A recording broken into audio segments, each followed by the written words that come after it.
প্রিয় বন্ধুরা, যারা আগে পরে আমাকে আমার ভিডিও দেখেন তারা অনেকেই আমাকে ভুল একটা মন্তব্য করেন, বলে থাকেন যে এই ইলেকট্রোমিটার দিয়ে দুধের মধ্যে পানি আছে কিনা এটা নাকি নির্ণয় করা যায় না। ওই ভাইদের উদ্দেশ্য আজকের আমার এই ভিডিও, আপনারা মনোযোগ সহকারে দেখবেন। আমি আমার এই ইলেকট্রোমিটারটা সর্বপ্রথমে পানির মধ্যে ছেড়ে দিলাম। ছেড়ে দেওয়ার পরে দেখেন একদম যে জিরো যে লেখা, জিরো পর্যন্ত তলিয়ে গেছে। তার মানে কি এইখানে কোনো প্রকারের দুধ নাই, তার কারণে আমার এই মিটারটা একদম তলিয়ে গেছে। দেখেন আমি এখন পানির থেকে উঠিয়ে এখানে যে দুধ রাখা আছে, একটা দুধের ভালো কোয়ালিটি হচ্ছে 30% ভেসে থাকবে। তা আপনাদের সামনে আমি এখন এই দুধের মধ্যে, গাভীর দুধের মধ্যে আমি এখন এই মিটারটা ছেড়ে দিব। ছেড়ে দেওয়ার পরে কি মাপটা আসে একটা পিওর দুধ, সেটা আপনারা দেখবেন। এই যে দেখেন আমি মিটারটা এখানে ছেড়ে দিলাম।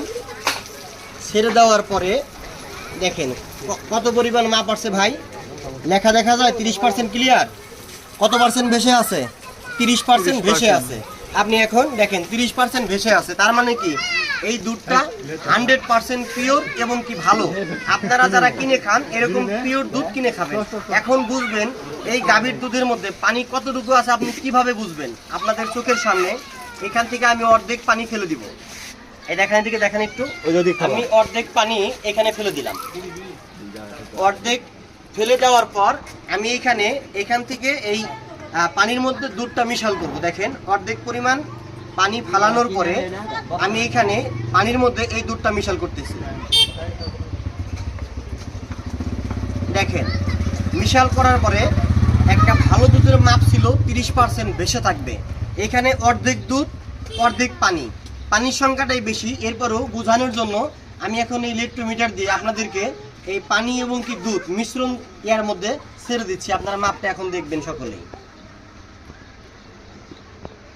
কত পার্সেন্ট ভেসে আছে ভাই? এখানে ভেসে আছে হচ্ছে গিয়া, দেখা যাচ্ছে না, আমি দেখাই দিই, 15% ভেসে আছে। 15% যদি ভেসে থাকে তাহলে আপনাকে বুঝতে হবে। আর কাছে আসেন, ফোন একটু কাছে নিয়ে আসেন, আমি ঘুরাই দিই। হ্যাঁ, 15% যদি ভেসে থাকে তাহলে আপনাকে মনে করতে হবে এখানে অর্ধেক দুধ অর্ধেক পানি। আমি যাদেরকে বলে থাকি যে এই গাভীর দুধের মধ্যে 20% তলিয়ে যাবে, সেখানে 400 গ্রাম পানি থাকে।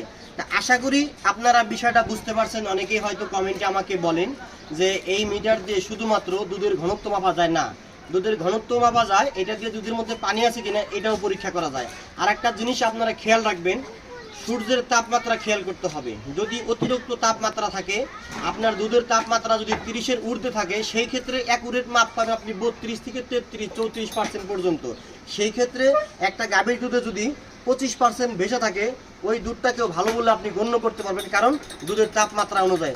আশা করি আপনারা বুঝতে পারছেন। না বোঝার জন্য যদি কেউ না বুঝতে পারেন, আমার প্রোফাইলে যে নাম্বার দেওয়া আছে যোগাযোগ করে আপনার সমস্যার সমাধান করতে পারেন। আশা করি সকলে ভালো থাকবেন। আসসালামু আলাইকুম।